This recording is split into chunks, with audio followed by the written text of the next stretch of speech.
My status is pretty much the same. Today was Bill's day. He made his announcement. I knew they were going to do that.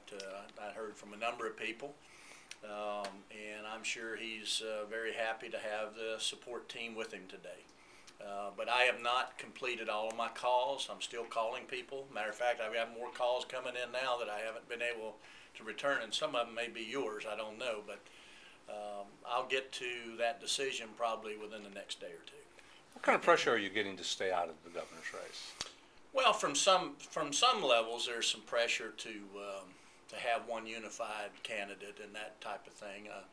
You know, I served as a precinct committee person, state committee man to the Republican Party at the state level, and as a county chairman. And one of the things we worked so hard on was getting enough races where people felt they wanted to get involved and really have a choice and pick their candidate and then go for the win at the end. And that's where the excitement in party politics are. So I understand where they're coming from to one degree, but I'm not sure it's really going to do good for party politics in the end. Is it right for Chairman Greer to be pushing so hard for certain candidates? So, for example, Charlie Crist in the Senate race? Well, that is not the standard position of the head of the Republican Party, either as a county chairman or as a state chairman. And that'll be for the rank and file Republican Party membership to talk about. I mean, if you really get down to it, those of us who are elected have to remember how we got here. We didn't get here on our own. We got here because a lot of people supported us. And if you forget how you got here, then maybe you forget a lot of other things too. And I think we need to get back to talking to the people who got us here. Are you disappointed then in some of his moves, including, I suppose you could argue the same with the governor's race? Well, you know, I don't want people to get the idea that this is a Bronson against McCullum thing. Bill and I and Bill's wife Ingrid have been friends for years. I like Bill a lot.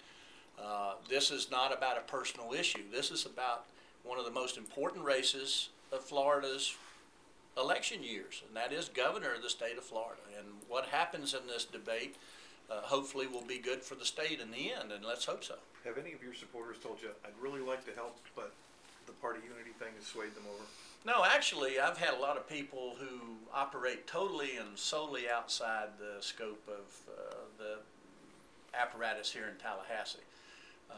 And they could care less what's going on with inside the party because they're independently minded Republicans and Democrats and independents. And they've supported me in the past. I think the 2,600 votes or 2.6 million votes plus that I got in the last election show that.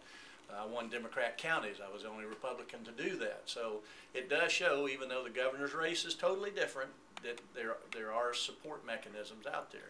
I've got to finish up my calls, get my final marching orders from the commanding general at home, who has been with me through a lot of battles, to see if I can convince her that we ought to do this, and that's my wife and my daughters, and so we'll finish that up, and then I'll make my final decision here in another day or two. Has the general given you a clue? Well, there's some clues being given. I'm trying to out-talk her, and I'm working very hard at that. So she doesn't want you to run? She's not overly enthused about the tenor of what's going on here, and I can't blame her. I mean, you know, when you're running for public office, things can be said and done, not all of them true, not even partially true, and some of them can be out and out lies. But just being said, it creates a lot of havoc among family members, and that would be a shame if that happens. I don't think Bill McCullum would do that, but that can happen in any campaign at any time. A year ago, maybe a year or so ago, you had said that you were sort of looking at 2010 and thinking you were going to go retire on your farm. I guess my question is so what sort of has changed your mindset that you are now thinking maybe you do have another run left in you? Well, the biggest issue is what's going on in the economy right now. My family's been through some of the worst times in this state and some of the best times in this state. Now we're back into some pretty tough times. And how does Florida survive? What do we do about business? Coming to the state, how do we get people hired? We're going to be probably close to 11% unemployment by the summer by the numbers I'm seeing. So what are we going to do to get everything back in motion, get people back to work with buying power that brings our economy back into play? Those are things And whether I run or not, I'm still going to be talking about those issues. Just because if I don't run, that doesn't mean I'm going to quit talking about it. Anybody knows me knows that's not what's going to happen here. I'm just going to put the pressure for people to pick up those issues. But if I do run, then I certainly will bring those issues to the forefront. Can you elaborate more on those issues? I mean, what exactly would your differences be with another Republican? As a Republican, I know no one loves to pay taxes. I don't love to pay a bunch of taxes either.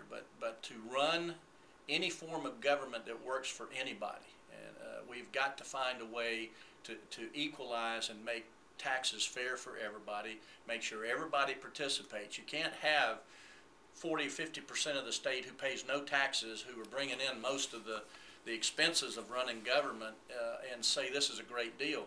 If you have money invested in something, you're more apt to stay involved and try to help work the system out. We need to talk about that. What do we do to get this situation back on track? I will tell you this, I am one Republican who does not believe that somehow all these lazy state workers, not a person I know up here created their own job and gave themselves a salary. Everything was done at the legislative level, and then rules and regulations which dictate how government is going to operate makes those jobs available for people to fill.